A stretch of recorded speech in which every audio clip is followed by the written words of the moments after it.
சொந்தங்கள் அனைவருக்கும் அன்பான மாலை வணக்கம். நம்மளுடைய சேனல்ல தொடர்ந்து நிறைய சுவாரஸ்யமான ஆன்மீகம் சார்ந்த தகவல்களை தாங்க பார்த்துட்டு வந்துட்டு இருக்கோம்.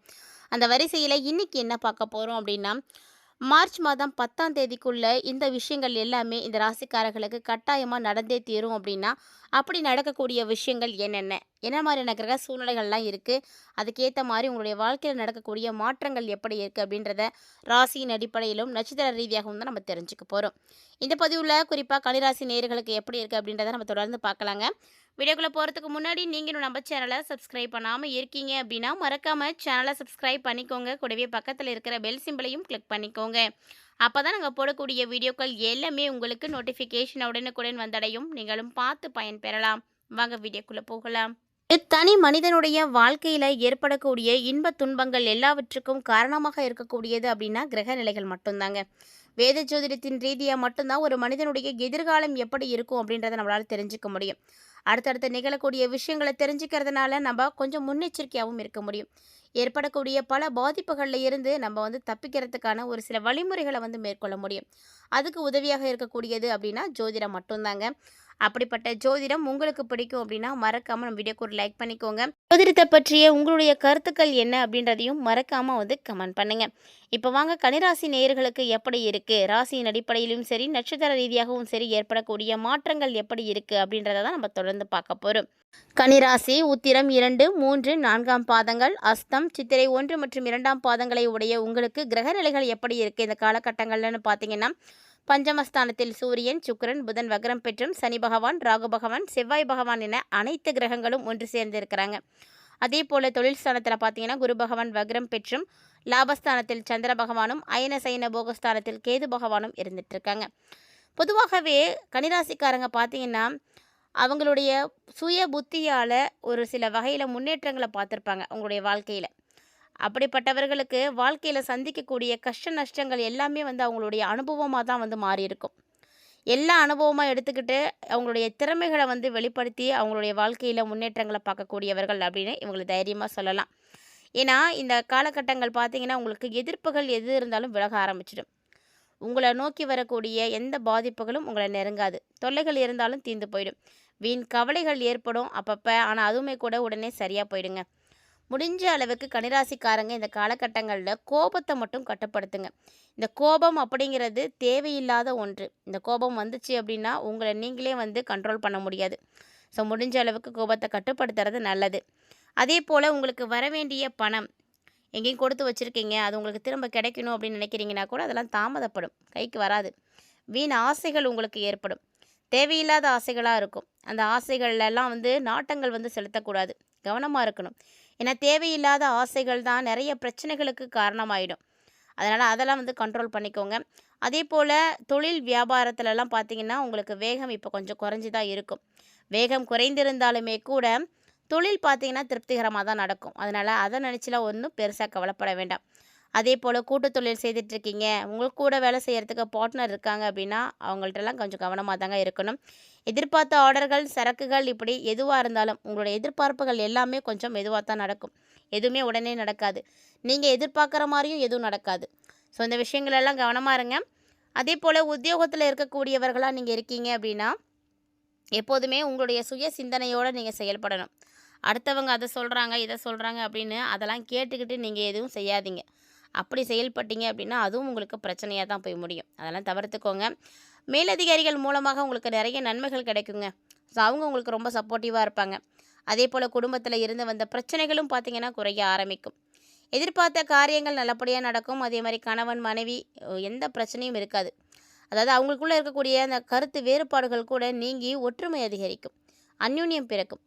அதே மாதிரி பிள்ளைங்க விஷயத்தில் கவனமாக இருக்கணும், அனுசரணையாக இருக்கணும், அதுதான் நல்லது. உறவினர்கள், நண்பர்கள் அப்படின்னு எல்லாருக்கூடையும் உங்களுக்கு மனஸ்தாபங்களானது ஏற்பட்டு இருக்கும். அந்த வருத்தம் இருக்குது பார்த்தீங்களா, அதெல்லாம் இப்போ நீங்கிடும். அதாவது வருத்தங்கள் நீங்கி உங்களுடைய உறவுகளுக்குள்ள நெருக்கம் அதிகரிக்க ஆரம்பிக்கும். எந்த உறவாக இருந்தாலும் சரி, யார் கூடலாம் உங்களுக்கு பிரச்சனை ஏற்பட்டிருந்தது, யார் மூலியமாகலாம் நீங்கள் பிரச்சனைகளை சந்தித்திருந்தீங்களோ அது எல்லாமே மாறி இப்போ உங்களுக்கு எல்லாரோடைய அனுசரணையும் கிடைக்கும். எல்லாருக்கூடையும் பழகணும் அப்படின்ற மாதிரியான எண்ணங்கள் உருவாகும். ஸோ ஏற்பட்டு இருக்கக்கூடிய எல்லா பிரச்சனைகளையும் மறந்துட்டு உங்களுடைய நெருக்கங்களை நீங்கள் அதிகமாக்கிப்பீங்க. அதே போல் பெண்களாக இருக்கீங்க அப்படின்னா உங்களுக்கு அப்பப்போ வீண் கவலைகள் அப்படின்றது ஏற்படதாங்க செய்யும். இருந்தாலுமே கூட மற்றவங்களுடைய ஆலோசனைகளை ஏற்றுக்காதீங்க. அதெல்லாம் நீங்கள் ஏற்றுக்கிற மாதிரி இருக்குன்னா அதுக்கு முன்னாடி அது சரியா தப்பா அப்படின்றத கொஞ்சம் அமைதியாக உட்காந்து யோசிச்சு பாருங்கள். ஏன்னா நம்மளை வாழ வைக்கணும் அப்படின்னு நினைக்கிறவங்கள விட நம்மளை வீழ்த்தணும்னு நினைக்கிறவங்க தான் அதிக பேர். அதனால் எப்போதுமே அடுத்தவங்களுடைய சொல்லுக்கு நம்ம எப்போதும் அனுமதி கொடுக்கவே கூடாது. அதுக்கு நம்ம வழி விட்டோம் அப்படின்னா நம்ம சீக்கிரமாகவே பெரிய பிரச்சனையில் மாட்ட போகிறோம் அப்படிங்கிறது தான் அர்த்தம். அதனால் எந்த ஒரு விஷயமா இருந்தாலும் சரி, ஒருத்தங்க சொல்கிறாங்க அப்படின்னா அது சரியா தப்பா அப்படின்றத முதல்ல அதை செக் பண்ணுங்கள். அதுக்கப்புறமா அதை செய்கிறதா இல்லையா அப்படின்றத முடிவு பண்ணிக்கலாம். அதே போல் கலைத்துறையில் இருக்கக்கூடியவர்களாக நீங்கள் இருக்கீங்க அப்படின்னா நீண்ட நாட்களாக என்னென்ன வேலைகள் உங்களுக்கு இழுபறியாக இருந்துகிட்டு இருந்ததோ அந்த வேலைகளை எல்லாத்தையுமே இப்போ செய்து முடிக்க முடியும். அதாவது உங்களுக்கு எதுவும் கமிட்மெண்ட்ஸ் இருக்குது, செய்ய முடியாமல் இருக்குது, இல்லை உங்கள் கைக்கு வராமல் இருக்குது அந்த வாய்ப்பு அப்படின்னா கூட இப்போ கிடைச்சிடும். அதே போல் அரசு தொடர்பான பணிகளில் நீங்கள் சாதகமான பலன்களை இப்போ எதிர்பார்க்கலாம். அரசாங்க ரீதியாக உங்களுக்கு எதுவும் நடக்கணும், இவ்வளோ நாளாக நடக்காமல் அது பெண்டிங்லேயே இருந்துகிட்டு இருக்குது, இல்லை தள்ளி போயிட்டே இருக்குது அப்படின்னா கூட இப்போது அது நடக்கிறதுக்கான வாய்ப்புகள் இருக்குது. அரசாங்க ரீதியாக நிறைய விஷயங்கள் உங்களுக்கு சாதகமாக நடக்கும். அதே மாதிரி எண்ணிய காரியங்கள் எல்லாமே கைகூடி வரக்கூடிய சூழ்நிலைகள் எல்லாமே உருவாக ஆரம்பிக்கும். அதனால் நீங்கள் நினைத்த விஷயங்கள் எல்லாத்தையுமே செய்ய முடியும். அரசியலில் இருக்கக்கூடியவர்களாக இருக்கீங்க அப்படின்னா ஆலோசனைகளில் ஈடுபடுறதுக்கான வாய்ப்புகள் இருக்குது. அதே போல் உங்களுக்கு தேவையான நிதி உதவிகளும் இப்போ கிடைக்க ஆரம்பிக்கும். கண்டிப்பாக கன்னிராசி நேயர்களுக்கு இதுவரைக்கும் இல்லாத அளவுக்கு நிதியில் உங்களுக்கு மாற்றம் இருக்குது. அதே போல் பணி சுமை அப்படின்றதும் குறைய ஆரம்பிக்கும். என்னென்ன வேலைகள் எல்லாம் உங்களுக்கு நிலுவையில் இருந்ததோ அதெல்லாம் செய்து முடிக்க முடியும். நிலுவையில் இருக்கக்கூடிய பணம் உங்களுக்கு இப்போ கைக்கு கிடைக்கும். மேலிடத்துக்கு தேவையானதை எல்லாத்தையுமே செய்து கொடுத்து அவங்கள்ட்ட உங்களால் நல்ல மதிப்பை பெற முடியும். இதே கல்வி பயிலக்கூடிய மாணவ மாணவிகளாக இருக்கீங்க அப்படின்னா இந்த காலகட்டங்களில் எதுலேயுமே நல்லது எது கெட்டது எது அப்படின்றத யோசித்து செய்யணும். அதுக்கப்புறம் தான் காரியத்திலே இறங்கணும். இல்லை அப்படின்னா அது உங்களுக்கு பெரிய ஆபத்துக்களில் போய் முடிஞ்சிடும். நிறைய நன்மைகள் நடக்கணும் அப்படின்னா கண்டிப்பாக கல்வியில் நீங்கள் கூடுதல் கவனம் எடுக்கணும். நிறைய மதிப்பெண்கள் எடுக்கணும் அப்படின்னு ஆசையோடு இருக்கக்கூடிய கன்னிராசி மாணவ மாணவிகளாக இருக்கீங்க அப்படின்னா கூடுதலான முயற்சிகள் எடுத்து படிங்க. நிறைய நேரம் எடுத்து கவனமோடு நீங்கள் படிச்சிங்கன்னா கண்டிப்பாக நீங்கள் நினைத்த மதிப்பெண்களையும் அடைய முடியும். இது வரைக்கும் ராசியின் அடிப்படையில் என்னென்ன மாற்றங்கள் எல்லாம் மார்ச் மாதம் 10ஆம் தேதிக்குள்ளே நடக்க போகுது, கன்னிராசி நேயர்கள் என்னென்ன விஷயங்களை சந்திக்க போகிறீங்க அப்படின்றத பற்றி தெளிவாக பார்த்துருப்பீங்கன்னு நினைக்கிறேன். கண்டிப்பாக இந்த பதிவு உங்களுக்கு பிடிச்சிருந்துருக்கும்னு நினைக்கிறேன். அதே போல் இப்போ ராசியின் அடிப்படையில் பார்த்த மாதிரி நட்சத்திர ரீதியாக என்ன மாதிரியான மாற்றங்கள் கிடைக்க போகுது அப்படின்றதையும் நம்ம தெரிஞ்சுக்கலாம். ஏன்னா கன்னிராசி அப்படிங்கும் பொழுது எல்லாருக்கும் கன்னிராசி இருக்கலாம், ஆனால் நட்சத்திரம் அப்படின்றது கண்டிப்பாக வேறுபட்டதாக இருக்கும். ஒரே நட்சத்திரம் அப்படின்றது கிடையவே கிடையாது.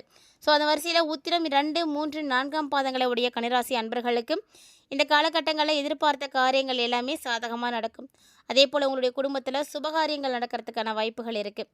வேலை தேடிட்டு இருக்கக்கூடியவர்களாக இருக்கீங்க அப்படின்னா கண்டிப்பாக மார்ச் 10க்குள்ளே உங்களுக்கு ஒரு நல்ல வேலை கிடைக்கும். அதுவும் நல்ல சம்பளத்தோடு கிடைக்கும். உங்களுடைய படிப்புக்கும் உங்களுடைய தகுதிக்கும் திறமைக்கும் ஏற்ற வேலைகள் கண்டிப்பாக கிடைக்கும். அதனால் முயற்சி பண்ணுங்கள். வெளிநாட்டில் இருக்கக்கூடியவர்களாக இருக்கீங்க அப்படின்னா இப்போ உங்களுக்கு ரொம்ப நல்லாயிருக்கும். வெளிநாட்டில் இருந்து வரக்கூடிய தகவல்களும் இந்த உத்திர நட்சத்திரக்காரர்களுக்கு ரொம்ப நல்ல தகவல்களாகவே சேரும். அதே போல் அஸ்தம் நட்சத்திரக்காரர்களுக்கு இந்த காலகட்டங்கள்லாம் அலைச்சல் அப்படின்றது கொஞ்சம் அதிகமாக தான் இருக்கும். ஒரு சிலர் பார்த்திங்கன்னா கொடுத்த வாக்கை எப்படி காப்பாற்றணும் அப்படின்னு தெரியாமல் திண்டாட வேண்டிய சூழ்நிலைகள்லாம் ஏற்படும். ஏன்னா அதனால தான் அதிகமாக யாருக்கும் எந்த விதமான வாக்குறுதிகளும் கொடுக்கக்கூடாது. மேலும் இந்த காலகட்டங்களில் உங்களுடைய குழந்தைகளால் சின்ன சின்ன பிரச்சனைகள் வரதான் செய்யுங்க. அதெல்லாம் நீங்கள் சரி பண்ணிக்கி தான் ஆகணும். அதுக்காக உங்களுடைய குழந்தைங்க மேலே நீங்கள் கோவப்படுறதோ ஆத்திரம் படுறதோ தயவு செஞ்சு செய்யாதீங்க. ஏன்னா குழந்தைகள் அப்படின்னா கண்டிப்பாக பிரச்சனைகள் செய்யக்கூடியவர்கள் தான், அடம் பண்ணக்கூடியவர்கள் தான். அதெல்லாம் நீங்கள் தான் புரிஞ்சு நடந்துக்கணும். உத்தியோகத்தில் இருக்கக்கூடியவர்களாக இருக்கீங்க அப்படின்னா வேலையில் உங்களுக்கு என்னென்ன கஷ்டங்கள் எல்லாம் இருக்கும் அந்த கஷ்டங்கள் எல்லாம் கண்டிப்பாக நீங்கள் தாங்கி தான் கடந்து வரணும். கஷ்டப்படாமல் எதுவுமே நமக்கு கிடைக்காது. அப்படி ஒரு வேளை எதுவும் கிடைக்குது அப்படின்னா அது கடைசி வரைக்கும் நம்மளோட நிலைக்காது அப்படிங்கிறது தான் உண்மையான ஒரு விஷயம். ஸோ அதனால் கன்னிராசி நேயர்கள் இந்த ஒரு நிலைமையை புரிஞ்சுக்கோங்க. அதே போல் சித்திரை 1, 2ஆம் பாதங்களை உடைய கன்னிராசி நேயர்களுக்கெல்லாம் பார்த்திங்கன்னா இந்த காலகட்டங்களில் தம்பதிகளுக்கு இடையே இருக்கக்கூடிய அன்பு பாசம் எல்லாமே அதிகரிக்க ஆரம்பிக்கும். கருத்துக்களை பரிமாறுறீங்க அப்படின்னா அதுக்கு முன்னாடி கண்டிப்பாக பொறுமையாக இருக்கணும், நிதானமாக இருக்கணும். ஏன்னா எல்லாருக்குமே ஒரே விதமான கருத்துக்கள் இருக்க போகிறது கிடையாது. ஒருத்தங்க சொல்லக்கூடிய விஷயங்களை இன்னொருத்தங்க ஏற்றுக்க போகிறதும் கிடையாது. அதனால் நம்ம சொல்லக்கூடிய விஷயங்கள் அவங்களுக்கு பிடிக்குதா பிடிக்கலையா, ஏற்றுப்பாங்களா ஏற்றுக்க மாட்டாங்களா அப்படின்ற குழப்பத்தோடு இல்லாமல் பொறுமையாக எடுத்து சொன்னோம் அப்படின்னா கண்டிப்பாக அந்த இடத்துல ஒரு பிரச்சனை அப்படின்றது உருவாகவே உருவாகாது. அதனால் நிதானமாக இருந்துக்கோங்க. திருமணம் ஆகாமல் இருக்கீங்க அப்படின்னா கண்டிப்பாக அதற்கான முயற்சிகளை இறங்குங்க. நிச்சயம் திருமணம் நடக்கும். திருமண வாழ்க்கை அப்படின்றது உங்களுக்கு நல்லபடியாக இருக்கும். அதே போல் புதுசாக வீடு மனை வாங்கணும் அப்படின்ற யோசனைகள்லாம் இப்போ வர ஆரம்பிக்கும். அந்த யோசனைகள் நிறைவேறதுக்கான வாய்ப்புகளும் நிறைய இருக்குது. ஸோ இந்த மாதிரி நிறைய விஷயங்கள் உங்களுக்கு நடக்கிறதுக்கான சான்ஸ் இருக்குங்க. இருந்தாலுமே கூட வரக்கூடிய நாட்களில் நீங்கள் என்ன எளிமையான பரிகாரங்கள் செய்தீங்க அப்படின்னா உங்களுக்கு ஏற்படக்கூடிய சின்ன சின்ன பிரச்சனைகள் கூட வந்து விலகி போகும். அப்படின்னா புதன்கிழமைகளில் பெருமாளை நீங்கள் வழிபாடு செய்யுங்க. ஏன்னா உங்களுடைய ராசி அதிபதி புதன், அவரை வந்து புதன்கிழமையில் நீங்கள் வழிபாடுகள் செய்கிறது ரொம்ப நல்லது. அதாவது பெருமாளுக்கு நெய்வேத்தியமாக நீங்கள் புளி சாப்பாடு வந்து செய்யலாம். அதை வந்து அங்கே இருக்கக்கூடிய ஏழைகளுக்கு யாராவது 9 பேர்த்துக்கு வந்து உங்கள் கையால் கொடுங்க. புளிச்சாதம் கொடுத்து நீங்கள் வழிபாடுகள் செய்துட்டு வரும்பொழுது உங்களுக்கு மன தெளிவு கிடைக்கும். அறிவுத்திறனும் பார்த்திங்கன்னா அதிகரிக்க ஆரம்பிக்கும். இந்த எளிமையான பரிகாரம் ஒன்று போதுங்க உங்களுடைய வாழ்க்கையில் நீங்கள் எந்த விதமான கஷ்டங்களும் சந்திக்காமல் இருக்கிறதுக்கு. பெருமாளை வணங்குறவங்க யாருமே வந்து கண்டிப்பாக வந்து கஷ்டப்பட போகிறது கிடையாது, எல்லாருக்கும் தெரியும். நீங்களும் கடைப்பிடிச்சிங்க அப்படின்னா உங்களுடைய வாழ்க்கையும் ரொம்ப வளமாக மாற ஆரம்பிக்கும். மறக்காமல் ட்ரை பண்ணுங்கள். இந்த வீடியோ பதிவில் நிறைய தகவல்களை பார்த்தீங்க இல்லையா? பிடிச்சிருந்தா லைக் பண்ணி ஷேர் பண்ணுங்கள், மறக்காமல் கமெண்ட் பண்ணுங்கள். இது மட்டும் இல்லாமல் இது மாதிரி நிறைய இன்ட்ரெஸ்டிங்கான தகவல்கள் பார்த்தீங்கன்னா நம்ம சேனலில் தினம்தோறுமே நம்ம தொடர்ந்து அப்டேட் பண்ணிகிட்டே தாங்க இருக்கோம். அதை நீங்கள் மிஸ் பண்ணாமல் பார்க்கணும் அப்படின்னு நினச்சிங்கன்னா சேனலை சப்ஸ்கிரைப் பண்ணிட்டு ஃபாலோ பண்ணிக்கோங்க. மீண்டும் மற்றும் ஒரு சுவாரஸ்யமான தலைப்பில் சந்திக்கலாம்.